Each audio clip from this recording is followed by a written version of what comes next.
नमस्कार दोस्तों, आप सभी का बहुत बहुत स्वागत है आपके अपने चैनल स्टडी फॉर सक्सेस में। कैसे हैं आप सभी? आई होप सब अच्छे होंगे। आज का टॉपिक रहेगा सामान्य ज्ञान के वे प्रश्न जो बार बार आपके कॉम्पिटिटिव एग्जाम्स में पूछे जाते हैं। वीडियो दोस्तों वेरी इंपॉर्टेंट रहेगा, लास्ट तक जरूर देखिएगा। अगर चैनल पे दोस्तों पहली बार विजिट कर रहे हैं तो चैनल को सब्सक्राइब जरूर कर लीजिए। तो चलिए दोस्तों स्टार्ट करते हैं। पहला प्रश्न है दोस्तों, कोडरमा किस खनिज का खनन क्षेत्र है? यानी वहां से क्या निकलता है? कोडरमा जो झारखंड में स्थित है, तो यहाँ से दोस्तों निकलता है अभ्रक। ये कोडरमा दोस्तों अभ्रक की खदान है। कोडरमा अपने विश्व प्रसिद्ध अभ्रक यानी मिक्का खदानों के लिए जाना जाता है। नेक्स्ट प्रश्न है, क्लाइमोग्राम में प्रदर्शित दर्शाए हैं। इसका आंसर है आर्द्र बल, तापमान, अपेक्षित आर्द्रता। क्लाइमोग्राम मुख्य रूप से किसी स्थान की मानव बसावट के लिए उपयुक्तता, मासिक आर्द्र बल, तापमान और सापेक्षिक आर्द्रता को प्रदर्शित करता है। नेक्स्ट प्रश्न है, स्वीडन की राजधानी है। स्वीडन की राजधानी दोस्तों स्टॉकहोम। स्वीडन की राजधानी स्टॉकहोम और यहाँ की मुद्रा है स्वीडिश क्रोना। स्वीडन की राजधानी स्टॉकहोम और स्वीडिश क्रोना यहाँ की मुद्रा है। पर्वत शिखर लाओत्से किस देश में है? ये दोस्तों स्थित है नेपाल में। तापीय संकुचन सिद्धांत के प्रतिपादक कौन है? तो जे फ्रीज इसके तापीय संकुचन सिद्धांत के प्रतिपादक है। नेक्स्ट प्रश्न है, कोटोपैक्सी ज्वालामुखी, कोटोपैक्सी वॉल्केनो किस देश में तथा किस पर्वत श्रेणी में है?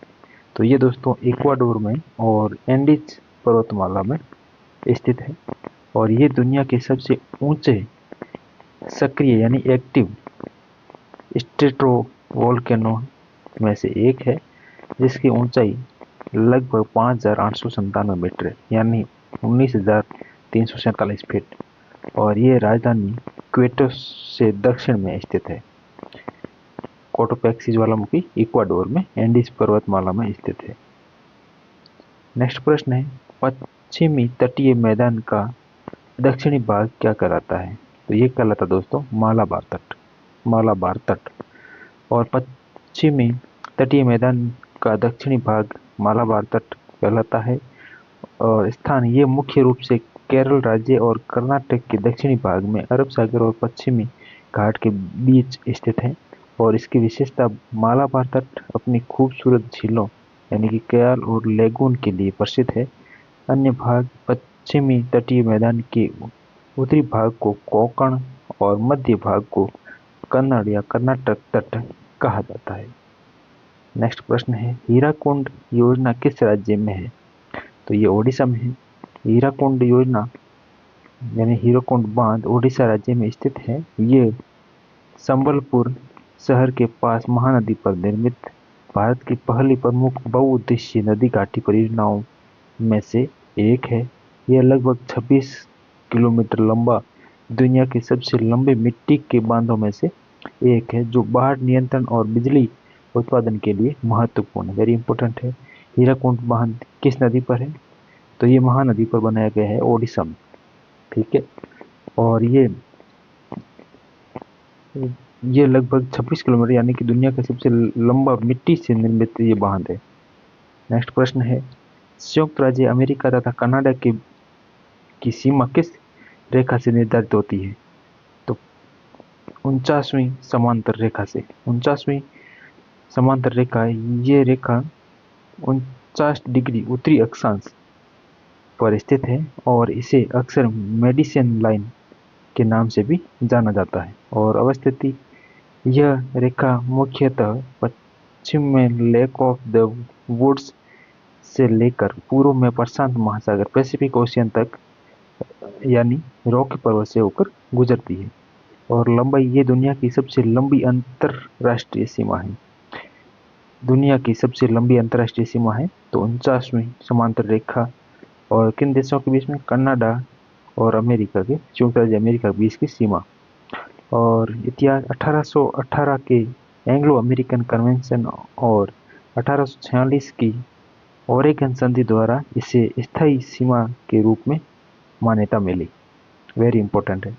नेक्स्ट प्रश्न, दो स्थानों के देशांतरों में 10 डिग्री के अंतर होने पर दोनों स्थानों के समय में कितना अंतर होता है? तो 40 मिनट। 1 डिग्री में 4 मिनट हो जाएगा और अपना 10 डिग्री पूछा गया है तो यहाँ 40 मिनट का अंतर हो जाएगा। नेक्स्ट प्रश्न है, लोहा किस प्रकार की चट्टानों में पाया जाता है? लोहा दोस्तों आग्नेय चट्टानों में पाया जाता है। आग्नेय चट्टानों में पाया जाता है। आग्नेय चट्टानें लोहे के अधिकांश प्राथमिक भंडार आग्नेय चट्टानों जैसे ग्रेनाइट, बेसाल्ट में पाए जाते हैं और ये पृथ्वी के आंतरिक भाग से पिघली हुई मैग्मा के ठंडा होने से बनती है। नेक्स्ट है रूपांतरित चट्टानें। जब आग्नेय चट्टानें अत्यधिक दबाव और गर्मी के कारण अपना रूप बदलती है तो उनमें लोहे की सांद्रता बढ़ जाती है, जैसे नीस। अवसादी चट्टानें लोहे का सबसे प्रमुख भंडार बैंडेड आयरन फॉर्मेशन है जो प्राचीन अवसादी चट्टानें हैं। इनमें लोहे के खनिज हेमेटाइट और मैग्नेटाइट और चर्टैनिस सिलिका की परतें बारी बारी से पाई जाती हैं। नेक्स्ट प्रश्न है, मेसेटा का पठार कहाँ स्थित है? मेसेटा ये स्पेन में स्थित है और मेसेटा पठार दक्षिण पश्चिम यूरोप में स्थित स्पेन देश के आइबेरिया प्रायद्वीप के आंतरिक भाग में स्थित है। ये देश का सबसे बड़ा और सबसे ऊंचा पठार है जिसके केंद्र में स्पेन की राजधानी मैड्रिड स्थित है। स्पेन की राजधानी मैड्रिड ये किस पठार में है? तो मेसेटा के पठार में स्थित है। नेक्स्ट प्रश्न है, भारत में पहली बार सार्वजनिक निर्माण विभाग की स्थापना किसने की? लॉर्ड डलहौजी ने। लॉर्ड डलहौजी ने भारत में पहली बार पीडब्ल्यूडी डिपार्टमेंट की स्थापना की थी। भारत में पहली बार सार्वजनिक निर्माण विभाग पीडब्ल्यूडी की स्थापना लॉर्ड डलहौजी ने की। उन्होंने 1854 में एक अलग लोक निर्माण विभाग यानी पब्लिक वर्क्स डिपार्टमेंट की स्थापना की जो पहले सैन्य बोर्ड यानी मिलिट्री बोर्ड के अधीन था। इस विभाग का उद्देश्य सड़कों, नहरों और पुलों जैसे बुनियादी ढांचे का विकास करना था। नेक्स्ट प्रश्न है, अजमेर में मेयो कॉलेज की स्थापना किसने की? तो लॉर्ड मेयो ने 1875 में अजमेर में मेयो कॉलेज की स्थापना की थी। संस्थापक लॉर्ड मेयो भारत के वायसराय 1869 से 1872 के बीच में रहे ये वायसराय और उद्देश्य भारतीय राजकुमारों और रईसों को शिक्षित करना और प्रथम छात्र अलवर के महाराजा मंगल सिंह। वेरी इंपॉर्टेंट प्रश्न है। नेक्स्ट, शिमला समझौता कब हुआ था? शिमला समझौता ये 1945 में हुआ था और शिमला समझौता 2 जुलाई हस्ताक्षर किए गए। यहाँ पे करेक्शन है, इसका मैं आपको आंसर कमेंट बॉक्स में बता दूंगा। और भारत और पाकिस्तान के बीच में हुआ था। ये 1945 नहीं है, यहाँ पे 1972 है राइट आंसर। और ये ऐतिहासिक समझौता 1971 के भारत पाकिस्तान युद्ध इसके बाद बांग्लादेश का निर्माण हुआ था। ये 1972 होगा यहाँ पे। और इस संधि पर भारत की तत्कालीन प्रधानमंत्री इंदिरा गांधी और पाकिस्तान के राष्ट्रपति जुल्फिकार अली भुट्टो ने हस्ताक्षर किए थे। नेक्स्ट प्रश्न है, भारत के उद्धारक की संज्ञा किसे दी गई? तो लॉर्ड रिपन को भारत के उद्धारक की संज्ञा दी गई थी। नेक्स्ट प्रश्न है, स्वतंत्र भारत के प्रथम गवर्नर जनरल कौन था? तो लॉर्ड माउंटबेटन स्वतंत्र भारत के प्रथम गवर्नर जनरल थे। नेक्स्ट प्रश्न है, तात्या टोपे का वास्तविक नाम क्या था? तो तात्या टोपे का वास्तविक नाम था रामचंद्र पांडुरंग। अगला प्रश्न है, इंग्लैंड में भारतीय सुधार समिति की स्थापना किसने की? तो दादा भाई नारोजी ने इंग्लैंड में भारतीय सुधार समिति की स्थापना की। इंग्लैंड में भारतीय सुधार समिति यानी इंडिया रिफॉर्म कमेटी या एसोसिएशन की स्थापना दादा भाई नारोजी ने वर्ष 1887 में की थी और इस समिति का उद्देश्य ब्रिटिश जनता और संसद को भारत की स्थिति से अवगत कराना और वहां भारतीय सुधारों के लिए समर्थन जुटाना था। दादा भाई नारोजी को स्वतंत्र दादाभाई नारोजी को भारत का व्योवर्त पुरुष यानी grand old man of India भी कहा जाता है।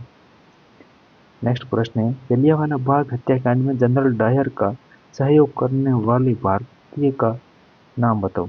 तो राइट आंसर है हंसराज। और जलियांवाला बाग हत्याकांड कब हुआ था? तो जलियांवाला बाग हत्याकांड 13 अप्रैल 1919 को हुआ था। 13 अप्रैल 19 को 13 अप्रैल 1919 को जलियांवाला बाग हत्याकांड हुआ था। नेक्स्ट प्रश्न है, मेवाड़ में भील आंदोलन का नेतृत्व किसने किया था? तो क्या था? मोतीलाल तेजावत ने।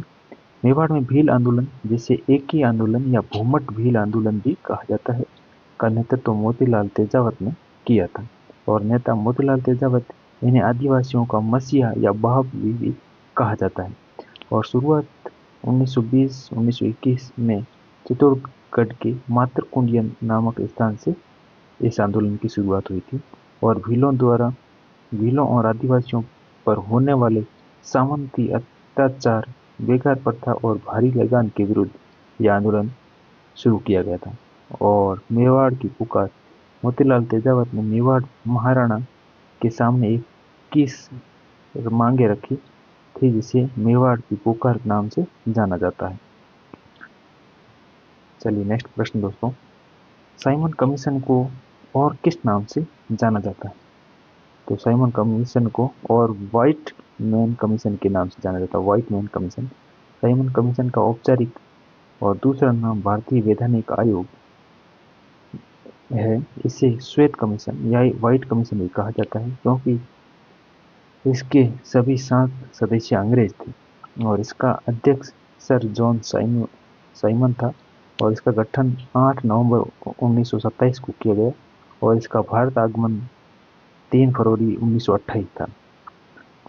और उद्देश्य 1919 के भारत सरकार अधिनियम यानी मॉन्टेग्यू ट्रांसपोर्ट सुधार की समीक्षा करना इसका उद्देश्य था। नेक्स्ट प्रश्न है, प्रथम गोलमेज सम्मेलन कब हुआ था? गोलमेज सम्मेलन टोटल कितने हुए थे? 3 हुए थे। तो पहला कब हुआ था? 17 नवंबर 1930 को। प्रथम गोलमेज सम्मेलन 17 नवंबर 1930 को हुआ था। प्रथम गोलमेज सम्मेलन 12 नवंबर 1930 से 19 जनवरी 1931 के बीच लंदन में आयोजित किया गया था। और इस सम्मेलन का उद्घाटन ब्रिटिश राजा जॉर्ज पंचम ने किया था। और इसकी अध्यक्षता ब्रिटिश प्रधानमंत्री रामसे मैकडोनाल्ड ने की थी। और द्वितीय गोलमेज सम्मेलन 7 सितंबर 1931 से 1 दिसंबर 1931 तक लंदन में आयोजित किया गया था। और तीसरा गोलमेज सम्मेलन 17 नवंबर 1932 से 24 दिसंबर 1932 के बीच लंदन में आयोजित किया गया था। और इस सम्मेलन में भारतीय राष्ट्रीय कांग्रेस और ब्रिटिश लेबर पार्टी ने भाग नहीं लिया था, और केवल 46 प्रतिनिधियों ने हिस्सा लिया था। और इस सम्मेलन के बाद मार्च 1933 में एक श्वेत पत्र जारी किया गया, जिसके आधार पर भारत सरकार अधिनियम 1935 पारित किया गया था। और डॉक्टर बी.आर. अम्बेडकर ने इस सम्मेलन में भी भाग लिया था, और वे तीनों सम्मेलनों में शामिल थे। नेक्स्ट प्रश्न है, किसने अपने पुत्र व पुत्री को बौद्ध धर्म के प्रचार व प्रसार हेतु श्रीलंका भेजा था? तो सम्राट अशोक ने।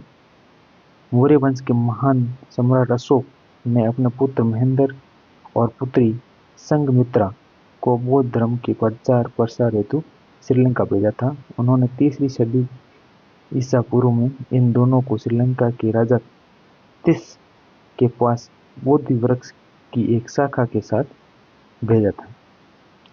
नेक्स्ट प्रश्न है, अशोक का अभिलेख भारत के अलावा किस अन्य स्थान पर भी पाया गया? तो अफगानिस्तान। नेक्स्ट प्रश्न है, किस शिलालेख में अशोक ने घोषणा की सभी मनुष्य मेरे बच्चे हैं? तो सम्राट अशोक ने पृथक कलिंग शिलालेख फर्स्ट में ये घोषणा की थी कि सभी मनुष्य मेरे बच्चे हैं, सभी प्रजा मेरी संतान के समान। नेक्स्ट प्रश्न है, कौटिल्य द्वारा रचित अर्थशास्त्र कितने अधिकरणों में विभाजित है? तो ये टोटल 15 अधिकरण विभाजित है। और कुल इसके अध्याय है 150 और कुल प्रकरण है 180। नेक्स्ट प्रश्न है, किस स्थान से अशोक के शिलालेख के लिए पत्थर लिया जाता था? तो चुनार से। किस महीने में मौर्यों का राजकोषीय वर्ष आरंभ होता था? तो आषाढ़ यानी जुलाई में। किस जैन ग्रंथ में चंद्रगुप्त मौर्य के जैन धर्म अपनाने का उल्लेख मिलता है? तो परिशिष्ट पर्व में। नेक्स्ट प्रश्न है, चंद्रगुप्त मौर्य का संघर्ष किस यूनानी शासक से हुआ? तो सेल्यूकस से। एरियन ने चंद्रगुप्त मौर्य को क्या नाम दिया था? तो सेंड्रोकोट्स। नेक्स्ट प्रश्न है, किस ग्रंथ में चंद्रगुप्त मौर्य के लिए कुलहीन शब्द का प्रयोग हुआ? तो मुद्रा राक्षस में कुलहीन शब्द का प्रयोग हुआ था। नेक्स्ट प्रश्न है, किस ग्रंथ में दक्षिणी भारत के आक्रमणों का पता चलता है? तो तमिल ग्रंथ अहनानूर। नेक्स्ट है, चंद्रगुप्त मौर्य का निधन कब हुआ? तो 297 ईसा पूर्व। चाणक्य किस विश्वविद्यालय में शिक्षक थे? तो तक्षशिला विश्वविद्यालय में चाणक्य शिक्षक थे। नेक्स्ट प्रश्न है, चंद्रगुप्त के बाद किसने शासन प्राप्त किया? तो बिंदुसार ने। बिंदुसार किस संप्रदाय का अनुयायी था? तो आजीवक संप्रदाय से।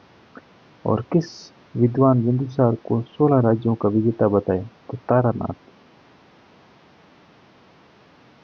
नेक्स्ट प्रश्न है, किस स्रोत में पाटलिपुत्र के प्रशासन का उल्लेख या वर्णन मिलता है? तो इंडिका में। अशोक मगध की गद्दी पर कब बैठा था? तो 269 ईसा पूर्व में। अशोक की माता का क्या नाम था?